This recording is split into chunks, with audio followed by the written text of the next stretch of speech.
అయ్యో మంది అయిపోయిందే. ఫోన్ వస్తుంది. అత్తమ్మ నీ అమ్మ. హలో, వంట నేనేం చేయలేదు, చెయ్యను కూడా. నాకు ఇంట్రెస్ట్ పోయింది. దొబ్బైండి అందరూ. నేనేనే ఏంటే డౌటా? నీ అమ్మ అత్తమ్మ పెంటముండ.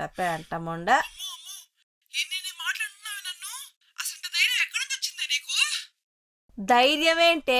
ఈరోజు నా చేతుల్లో అయిపోయారే మీరంతా. నువ్వు, నీ కొడుకు, నీ బాటిల్ ఎత్తి పగలగొడతా తొలకాయని. దొంగముండ మొహం రాని నీ అమ్మ.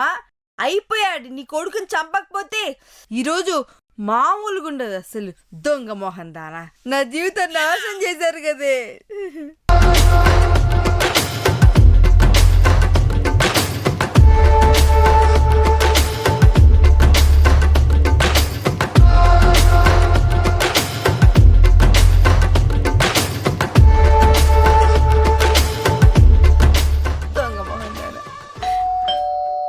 అదిగో వచ్చినట్టున్నాడు నీ కొడుకు. అయిపోయింది, చెప్తా ఉంటుంది. చంపేసి ఫోన్ చేస్తాను నీకు. ఫోన్ పెట్టు. దొంగ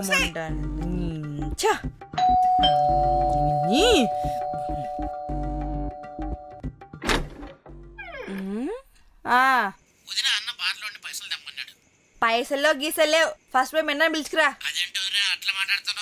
ఇట్లనే మాట్లాడతారా బాయ్? నీసంటోళ్ళ వల్లనే మా ఆయన చెడిపోతుండు.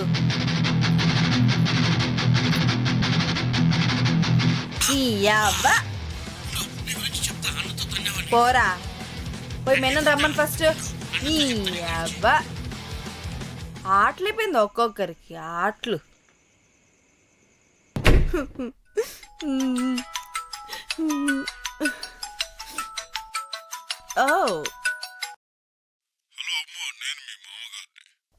మామగారు. అత్తయ్యతో ఏంట్రా? నీతోనే మాట్లాడతానరా మామగాడిదా? నీ అవ్వా నీ మొహానికి గారు. మరి కొడుకులు పెంచడం రాదు గాని దరిద్ర పిండాకుడెదవా అని, గాడిగెదవాని. మా నాన్న ఎంత సుకుమారంగా పెంచి నీ చేతిలో పెడితే మీరేం చేసేవారు గాడిదా? నీ కొడుకు నాకు అంటగట్టి నా జీవితాన్ని నాశనం చేసావు కదరా. నీ అబ్బా బట్టత లేదు అని నీ గుండు మీద 100 కొబ్బరికాయలు కొడతారా ఈసారి వస్తే మాత్రం. ఛత్రాయిలా అని. మర్యాద నీకు అర్హత కూడా పోయిందిరా గాడిద వేదవాణి. వచ్చిన ప్రతిసారి సాష్టాంగ నమస్కారం చేయాలంటే వీడికి పిండాకుడు ఎదవకి. పైగా నీ కాక మీ ఇంట్లో బంధువులకి పిండాకుడు వాళ్ళందరికీ పడాలి. దరిద్ర సచ్చిన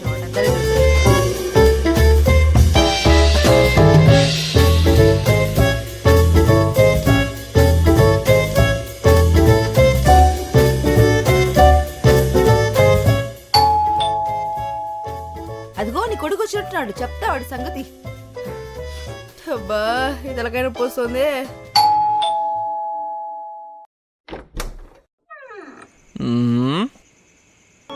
ఏందే మావాడు డబ్బులు అడిగి తెగినన్నావంట? నేను ఎప్పుడన్నా అలా చేశానా అండి? చెయ్యు. మరి గాడి ఎందుకు అట్లా చెప్పిండు? సరే లోపల రండి. ఈ మధ్య కల్తీ బీర్లు ఎక్కువైపోతున్నాయి. మనం దాగిన బీర్ మనకే స్మెల్ వచ్చేది ఏంది? ఏందో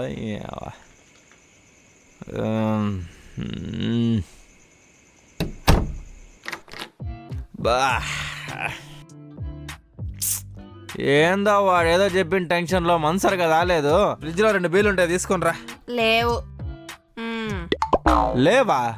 ఏడికి పోతే పెట్టినైతే నాకు తెలీదా? ఉంటా చూడుబో. అయిపోయిందా? ఎట్లా అయిపోతుంది? మమ్మీస్ రాజుగాడికి మంచి పంపించావా? వాడిది కూడా ఏం లేవే. ఎట్లయిపోతుంది? నేనే తాగేశాను రా. నువ్వు తాగావా? ఏం జో మందుబాట్లు అంటే నిజంగానే తాగావా?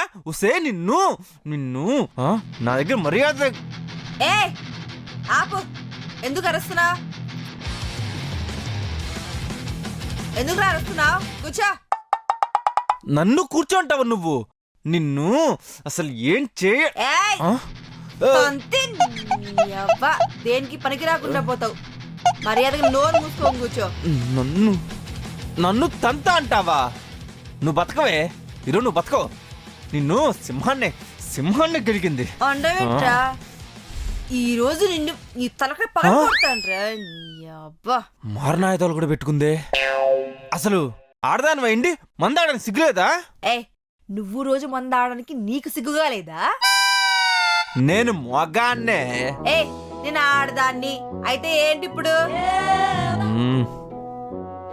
ఎక్కువైనట్టుంది, రేపు పొద్దున్న చూసుకుందాం. సర్లే, నిన్ను వదిలేసినాలే కానీ వెళ్ళిపోయి పడుకోబో. నేను వదిలిపెట్టాలిగా ఇప్పుడు నిన్ను. ఈ రోజు ఏదో ఒకటి తేల్చుకునే వరకు నిన్ను వదిలిపెడితే అడుగు. అయినా ఇలా నువ్వు నేను ఈక్వల్ గా కూర్చొని మాట్లాడుకుంటుంటే ఎందుకు సాటిస్ఫాక్షన్ లేదురా. నువ్వు కింద కూర్చో. కూర్చో. నేను కింద కూర్చోవాలా? ఏం ఆడుతున్నావు బో? కింద కూర్చో. ఏయ్ కూర్చో. కూర్చో. అమ్మో మారణాయుధం. కూర్చో. కూర్చో.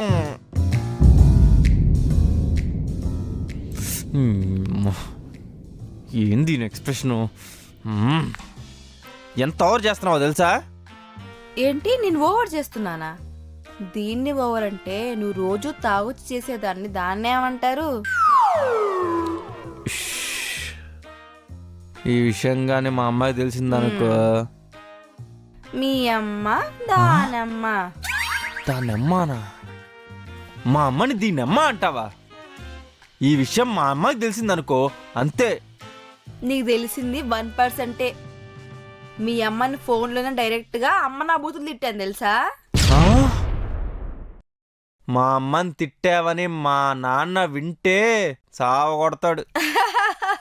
మీ బట్టతల నాన్నతోనే అన్నాను. బట్టతలా? మా నాన్నని బట్టతల అన్నావని తెలిసిందనుకో ఇంకేం లేదు. తెలిస్తే ఏంట్రా, ఫోన్ చేసి బట్టతల నాన్నతోనే డైరెక్ట్ గా అన్నాను. ఎంతకి తెగించావే? మా అమ్మ నన్ను ఏకంగా డైరెక్ట్ గా తిడుతున్నావా? ఫీల్ అవుతున్నావా? నాకు తెలిసేదంతా యాక్టింగ్ అని, ఊరికే రీల్స్ కోసం. ఏంట్రా నన్నే కొడతావా? నువ్వు చాలా ఓవర్ చేస్తున్నావే, చాలా దారుణంగా బిహేవ్ చేస్తున్నావు. ఏంటి నేను దారుణంగా తయారయ్యానా? అయ్యో ఏంటి లేచిందే? దారుణంగా బిహేవ్ చేస్తున్నానా? దారుణంగా బిహేవ్ చేస్తున్నానా? దారుణంగా బిహేవ్ చేస్తున్నానా? మరి నువ్వు రోజు ఏం చేస్తున్నారా? గాడిద గాడిద తాగుస్తావు, తాగుస్తుంటావు రోజు.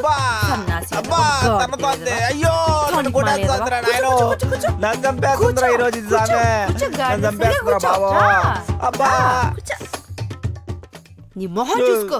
రూపాయలు సంపాదించుకొచ్చావా ఎప్పుడైనా అసలు? ఇట్లా కొడితే ఎంత నొప్పిగా ఉంటుందో తెలుసా? నువ్వు ఈ నొప్పినే భరించలేకపోతున్నావు. ఇంట్లో ఉండే ఒక మనిషి రోజు తాగొస్తుంటే ఆ ఇంట్లో ఉండే అమ్మాయికి ఎంత ఇబ్బందిగా ఉంటుందో తెలుసా? బాడీ తగిలిన దెబ్బల కంటే మనసు తగిలిన గాయాలు చాలా బాధ కలిగిస్తాయి. మీ అమ్మ మా కట్నం అంత ఇవ్వలేదు, ఎంత ఇవ్వలేదు, అసలు ఇష్టం వచ్చినట్టు కుళ్ళబొడిచే మాటలు మాట్లాడుతుంటే ఎంత బాధగా ఉంటుందో తెలుసా? మీ నాన్న అమ్మాయి బయటికి వెళ్ళకూడదు, అమ్మాయి జాబ్ చేయకూడదు, బంధువులు ఎంతమంది వస్తే అంతమంది మీద పడి పాదాభివందనాలు చేయాలంట. మళ్ళీ వాళ్ళ కూతురేమో అమెరికాలో జాబ్ చేస్తే సెటిల్ అవ్వచ్చు, కోడలు మాత్రం అసలు ఇంట్లో పన్నాన్లాగా పడి ఉండాలి. ఎంత తప్పురా ఇది, ఎంత దుర్మార్గం రా ఇది. కొంచెమైనా మనసాక్షి లేదు మీ అమ్మా నాన్నకు అసలు. హస్బెండ్ అయినా సరిగా చూసుకుంటాడా అంటే నువ్వు రోజు తాగొస్తావు, ₹1 సంపాదన ఉండదు, తెలిసిన వాళ్ళు అందరి దగ్గర అప్పులు చేస్తుంటావు. దేనికన్నా చచ్చిపో